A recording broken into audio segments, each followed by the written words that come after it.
Hello everybody, today we have here the Tudor Heritage Black Bay 41. This is a great everyday sports watch that I acquired about 3 months ago, and it's been my daily watch ever since. I bought it on the bracelet, I have it on the leather right now.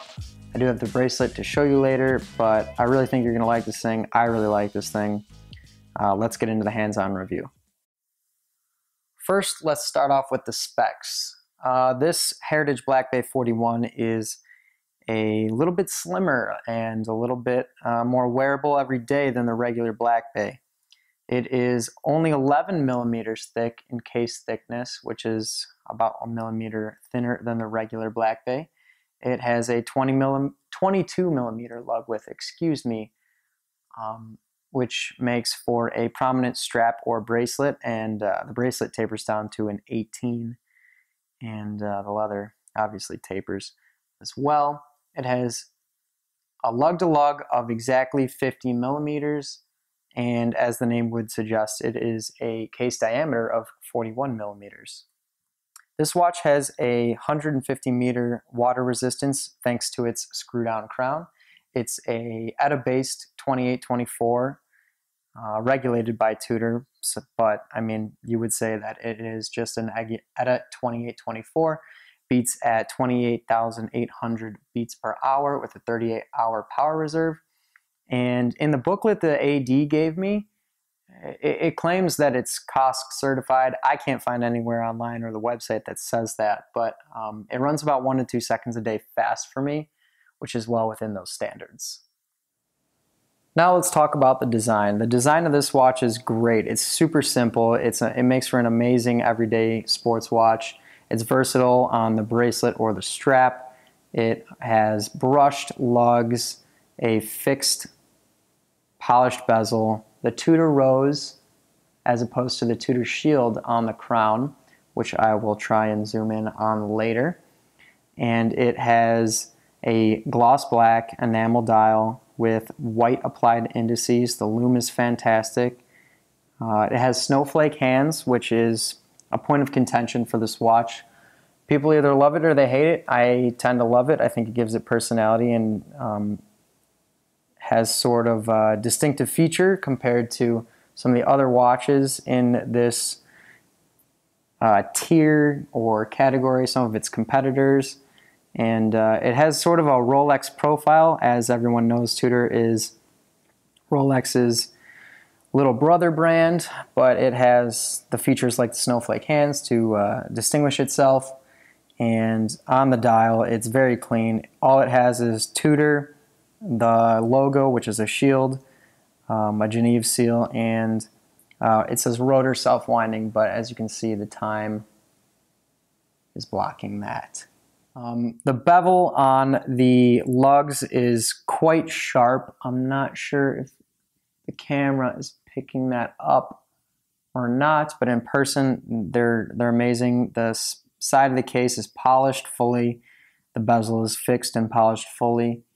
It has a flat sapphire crystal, and it has an oyster bracelet, I guess you could say. Let's just get into that. So, as I said, I bought it on the bracelet. I have it on the OEM strap. I guess we can get into some of the details now, but these Tudor accessories, if you will, are extremely high quality. I mean, nicer than almost every aftermarket strap you could find. Granted, it was expensive. I paid about $360 for the buckle and the leather strap. Like I said, I bought it on the bracelet, so I didn't have to pay for that. This watch was about $3,000 for my AD, and it has served me well so far. It's been about 3 months. It has a solid case back too, but it's kind of obvious. Some of the details about this watch are just the small things that Tudor pays attention to that some people or other watch brands definitely don't. This for $3,000 is sort of expected to elevate it above a traditional, $1,500 watch. This is $3,000, and it has an ETA 2824. It better have some things that make it worth that money, and I think it does. I think that with this quick clasp, with its ceramic bearings and very satisfying clicks, with the buckle shaped like the Tudor shield, is a nice little detail they paid attention to. 2 stay straps, obviously, then the stitching is incredibly nice. Let's get into the bracelet that I bought it on. So this is the bracelet. It is a traditional, let's call it oyster bracelet for lack of a better term. And it has a brushed finish on the top, slightly different in the middle, just the way the light hits it.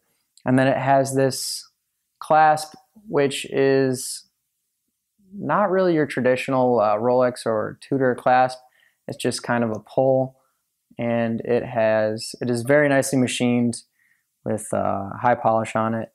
It has little details like the Tudor shield cut into it, and it also utilizes those ceramic bearings to give you that smooth yet firm click when putting it on. And it really feels nice. It really feels upscale.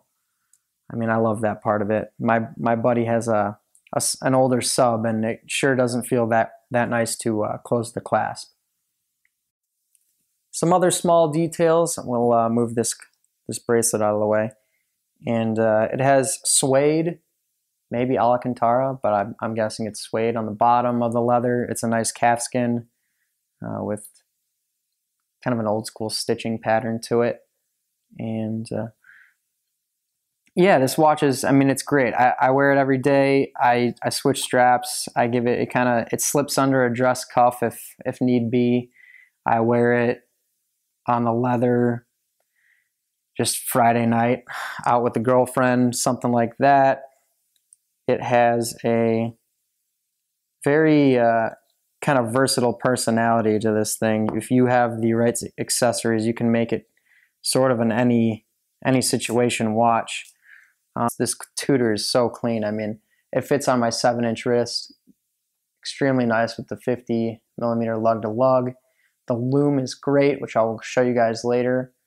And I think it's just a really sharp watch. For this price, it's hard to beat.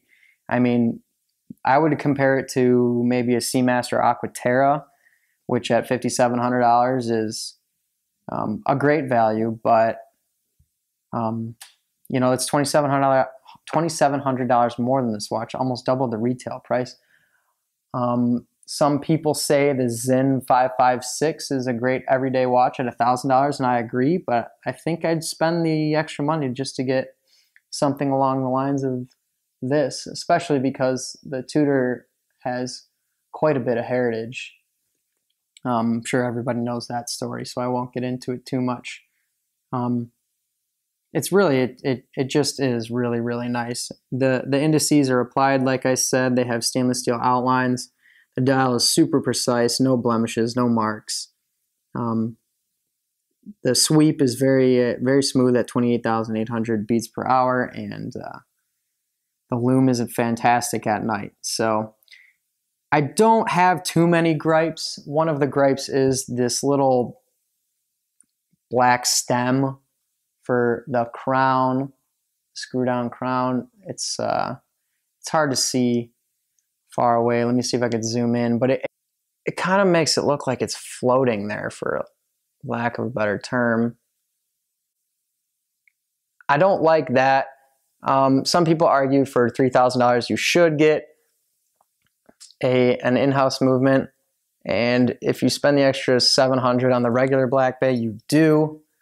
I think Etta movements are totally fine. They're Swiss made, they're high quality, they're durable, they're easy to get serviced, and you never have to worry about it. And like I said, this thing runs within 2 seconds a day fast. I mean, I get the whole in-house movement thing, I really do, but for an everyday watch that you don't have to worry about too much, this thing really is pretty unbeatable. Well, there's the Tudor shield on the bottom of the strap, and it also utilizes the ceramics for the leather to give you that nice crisp closing, clasp, firmness, whatever you want to call it. And yeah, so we'll get to a lume shot and show you that next. Okay, here's the lume shot. It's actually not even pitch black in my house, but I got it as best as I could. Some of my lights are on a timer. This is the lume. It is 7 o'clock at night, pretty dark outside, and it shows up very, very, very noticeably. And I would say it lasts an hour before it starts dimming. It's not the best lume in the world, but it's very good, and for daily use and someone who doesn't dive or do any of use it as really a tool watch, it works just fine. The snowflake hand's really pronounced as well too. All right, guys, that about wraps it up. This has been a hands-on review with Nico of my Tudor Black Bay 41 everyday watch. Really is beautiful. I'd encourage you to go into your AD and possibly look at one if you're looking for a good everyday watch for around the $3,000 mark. You can find them used and on the gray market for around $2,400–$2,500, but for the $500, I'd rather just spend it at the AD, get the warranty, and know you got a good piece. So yeah, thanks for watching. Appreciate it. Bye.